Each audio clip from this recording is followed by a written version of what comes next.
તો જો અહીંયા ઘણા ટાઈમ પછી બ્લોગ બને, બ્લોગ નહીં શોર્ટ વિડીયો બને છે ને ઘણા ટાઈમ પછી વિકાસ ગોટા ખાય છે. અને અહીંયા જો આ બીજો રાઉન્ડ છે ને તો આ ગરમા ગરમ છે એટલે વિકાસ રાહ જોઈને બેઠા છે. વિકાસને આમ તો જમવાની રાહ જોઈને બેસવું જરાય ના ગમે ને વિકાસ, ગરમ ગરમ હોય એટલે મજબૂરી. એન્જોય કરો. હા તમે શું નહીં બધું.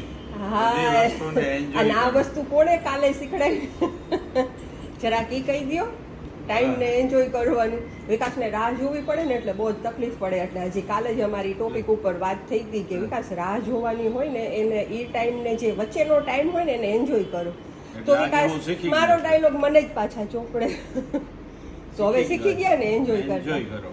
નહીંતર આવી રીતે વસ્તુમાં ગરમ ગરમ જો વરાળ નીકળતી હશે, આવી બધી વસ્તુ હોય ને વિકાસને રાહ જોવી પડે ને.